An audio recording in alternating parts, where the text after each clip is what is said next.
Hello students, good morning. हमने exercise 10.3 complete कर ली है। आज हम 10.4 स्टार्ट करेंगे। 10.4 में कुछ डेफिनेशंस हैं जो मैंने बोर्ड पे नोट कर दी है, बुक में भी लिखी हुई है। आप बुक से भी नोट कर सकते हैं और आप बोर्ड से भी नोट कर सकते हैं। इन डेफिनेशन को आपको समझना है और लर्न भी करना है। देखो, पहली डेफिनेशन हमने 10.3 में ट्राइंगल्स के बारे में पढ़ा। ट्राइंगल्स होता है a close figure by 3 line arrangement. तो अब हम पढ़ रहे हैं क्वाड्रिलेटर। तो क्वाड्रिलेटर में ए quadrilateral is a close figure bounded by 4 side, मतलब 4 लाइन अरेंजमेंट होती है। अगर 4 लाइन अरेंजमेंट को क्लोज फिगर बने तो बनता है क्वाड्रिलेटर। क्वाड्रिलेटर में 4 तो साइड होती है, इस तरह से 4 साइड है, A B, B C, C D, A D. इन चारों लाइन अरेंजमेंट को साइड्स कहते हैं। वर्टिक्स आपके सामने है ए, बी, सी और D. Angles A, angle B, angle C and angle D. और डायगोनल अपोजिट वर्टिक्स को मिलाने वाली लाइन। डेफिनेशन मैंने लिखा है नहीं, आप इसको समझ सकते हैं केवल। देखो, अपोजिट वर्टिक्स को जो मिलाते हैं उस लाइन अरेंजमेंट को हम क्या बोलेंगे? डायगोनल। तो क्वाड्रिलेटर में कितने डायगोनल्स बनेंगे? 2 डायगोनल्स बनेंगे। मैंने यहाँ नाम लिख दिया side, vertices, angle and diagonal. Diagonal बने हैं ए सी एंड बी डी। अब आती है एडजेंट साइड। आपने एडजेंट एंगल्स पढ़े हैं, वैसे ही एडजेंट साइड देखो यहाँ पर 2 sides of A common and point. 2 side एक दूसरे की एडजेंट्स होगी, अगर उनमें 2 कॉमन पॉइंट कितना होगा? 1। जैसे हम बात करें ए बी और बी सी, इनमें कॉमन पॉइंट कितना आ रहा है? बी आ रहा है। तो ये दोनों एक दूसरे के एडजेंट साइड्स है।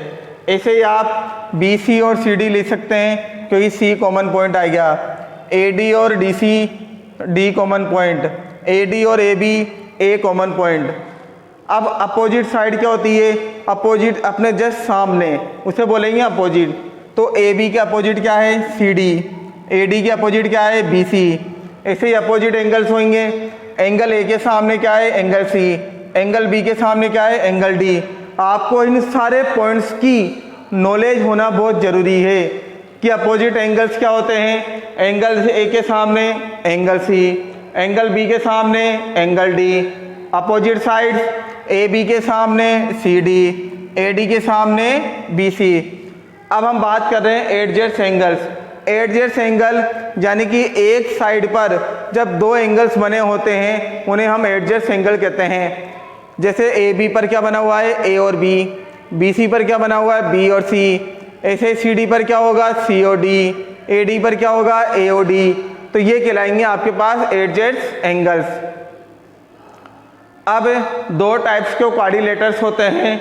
अब 2 टाइप्स के क्वाड्रिलेटर कौन कौन से हैं? एक है कॉन्वेक्स और एक है कॉनकेव। कॉन्वेक्स, देखो सब तरह के क्वाड्रिलेटर जो आपने पढ़े हैं, रेक्टेंगल हो या स्क्वायर हो, ये सब कहलाते हैं आपके कॉन्वेक्स। क्या कहलाते हैं? कॉन्वेक्स।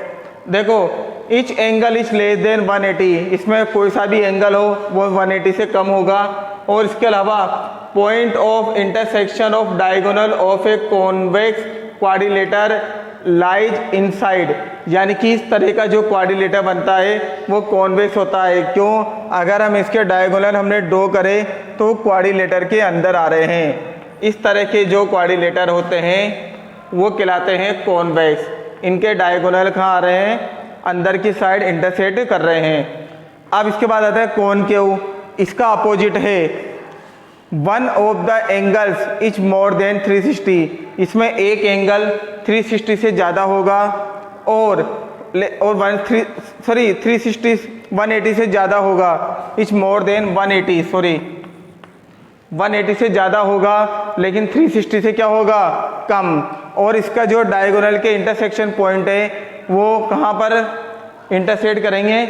आउटसाइड में। तो इस तरह के शेप बनते हैं इसमें, ये इस तरह का।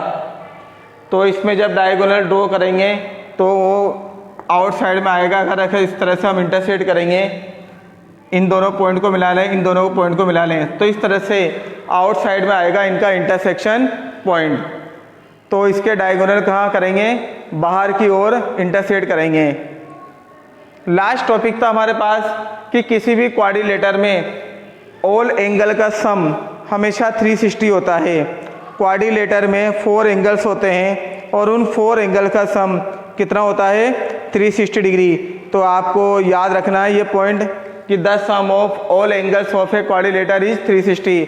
आप चाहो तो लास्ट में इसको लिख सकते हैं इस तरह से, the sum of all angles of quadrilateral